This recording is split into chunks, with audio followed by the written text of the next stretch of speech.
Buat kalian yang suka serius, nggak usah serius-serius amat. Karena seriusan yang penting serius.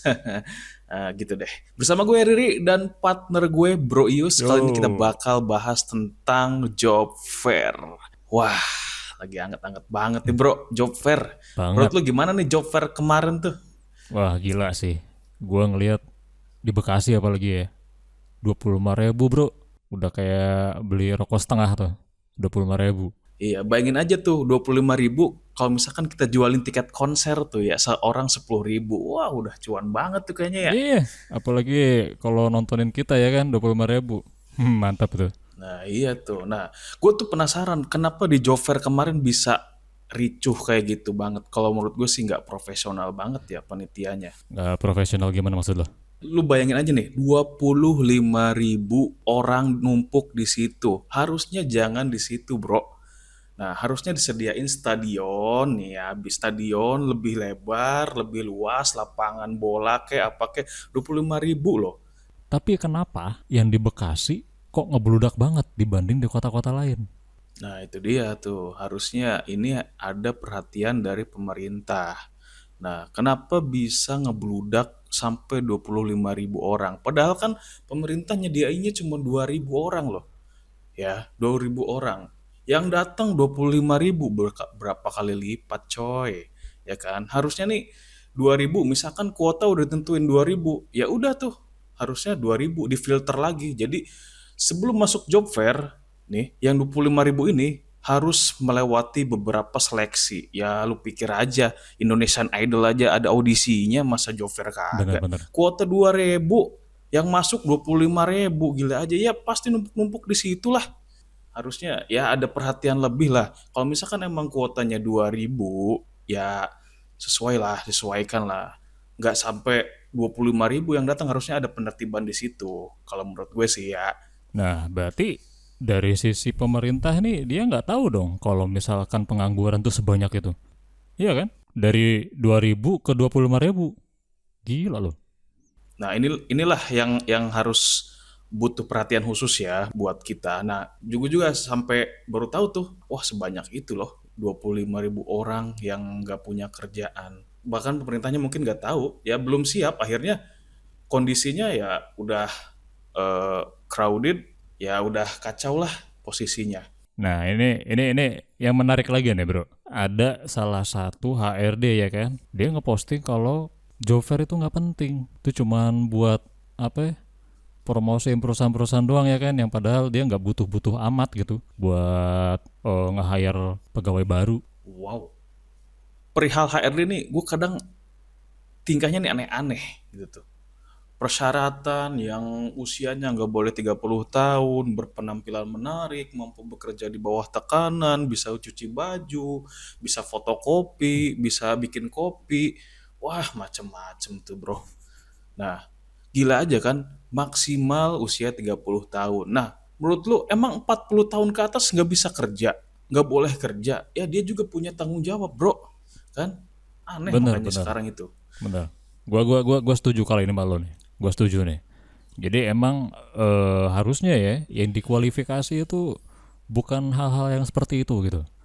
Dia sanggup bekerja di bawah tekanan, pressure banget tuh, udah kayak master chef ya kan, under pressure. Harus yang dilihat itu lebih ke sisi orangnya, bukan background pendidikannya ya kan. Sekarang banyak loh anak-anak yang Setuju. pendidikannya tinggi S1, S2 bahkan sampai S6 ya kan. Dia belum kerja, belum pernah ngalamin kerjaan, udah minta gila gajinya sampai puluhan juta. Worth it nggak dapat yang kayak begitu? Iya, ya nggak worth it lah. Ya itulah. Ini dari hal sepele kayak gini ya. Jadi HRD ini atau perusahaan-perusahaan ini meng-hire karyawan bukan fokus ke skillnya, tapi penampilan menariknya lah, kerja di bawah tekanannya lah. Ya kalau berpenampilan menarik, emang kita mau jadi SPG semua. Nah kasihan dong orang-orang yang jelek, ya kan?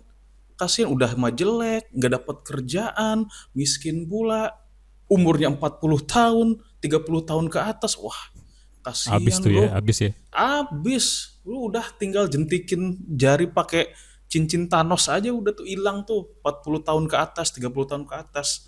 Cuman diseleksi 18 sampai 30 tahun aja. sekalian deh. Yang kayak gitu harusnya ke Korea tuh, ya kan? Pakai plastik resek diganti tuh muka tuh biar Iya. ganteng. Nah iya makanya, lu pikir 30 tahun ke atas nggak boleh kerja di Indonesia? Kalau misalkan nggak boleh kerja di Indonesia, ya udah deportasi aja ke Kamboja.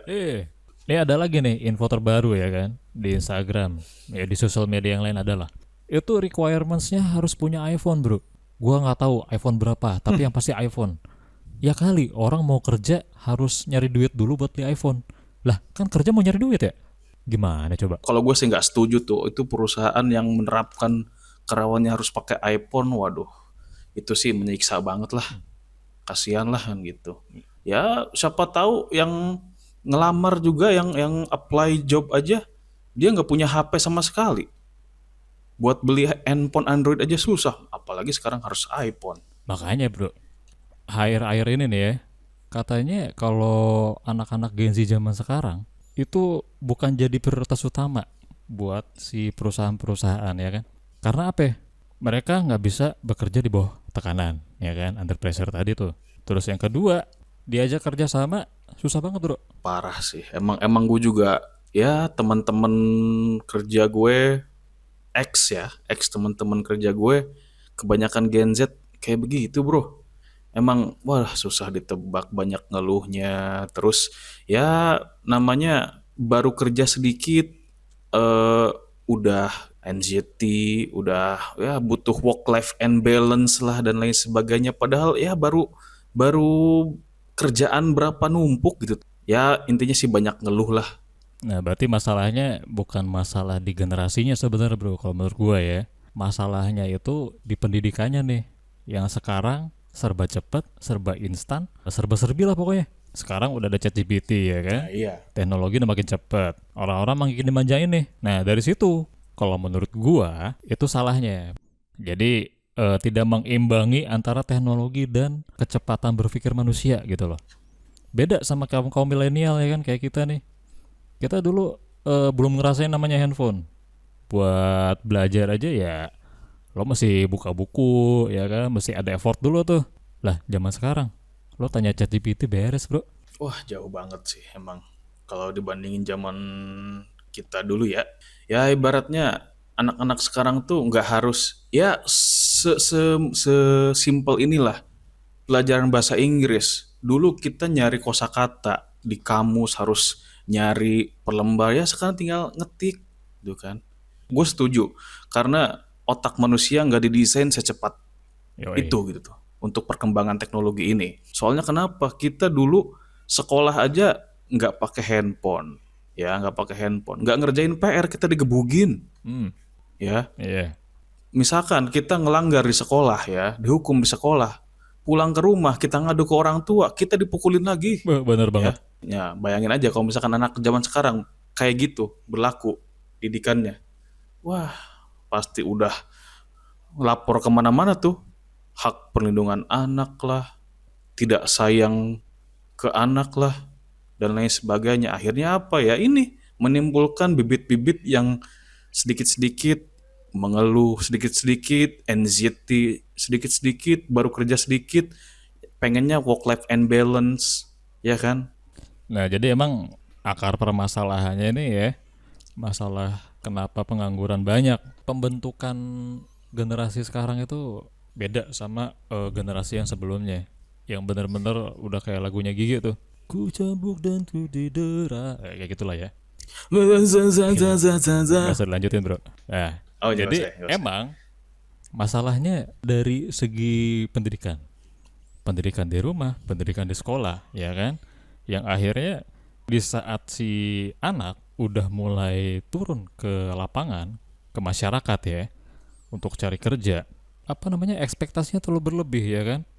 Karena dia belum pernah nih yang ngerasain sesulit apa sih cari pekerjaan, terus se-effort apa sih lo harus kerja, yang bentar-bentar pas sudah masuk kerja malah keluar karena gue nggak sanggup, karena gue nggak tahan di sini, under pressure, terlalu pressure banget ya kan. Nah jadi banyak nih PR-nya nih buat pemerintah kita nih, buat pengembangan generasi sekarang. Terus yang kedua buat pengembangan lapangan pekerjaan ya kan. Menurut gue sih ini harus ada langkah antisipasi dari kita semua. nggak cuman pemerintah ya.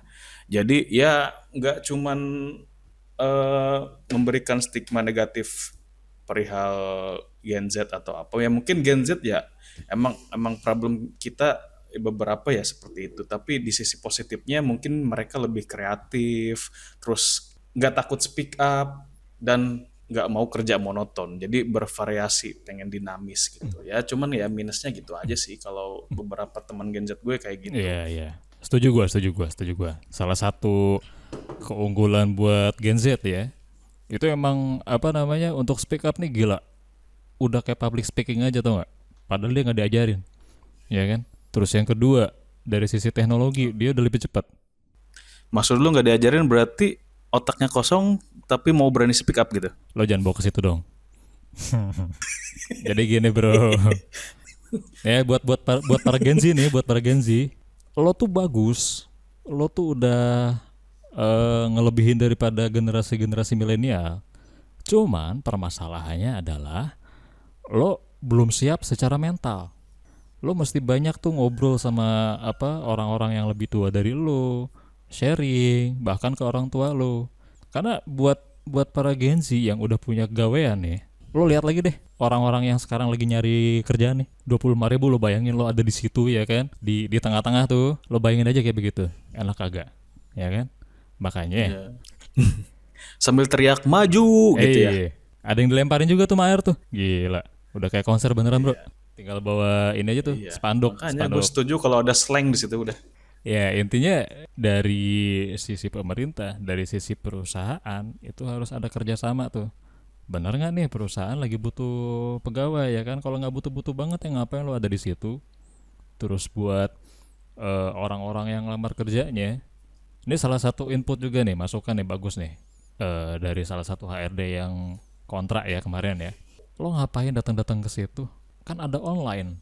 Ya sebut aja lah Jobway gitu kan. Terus ada yang lain gitu kan. Lo bisa nge-apply di situ tuh tanpa harus lo datang ke tempat-tempat ramai gitu, dan belum tentu juga lo bakal apa namanya ngobrol bareng sama si perusahaannya di situ. Buat jalan aja susah, apalagi lo ngobrol sama perusahaannya, ya kan? Make sense gak? Iya, ngapain lu capek-capek ke job fair, sedek-sedekan, ya, terus pada berkeringat, kemanasan, bau ketek. Tapi menurut gue ada yang lebih efektif selain online dan job fair. Apa tuh? Punya relasi kantor orang dalam. Itu yang Weh, paling sering terjadi weh. di Indonesia. Bener nggak?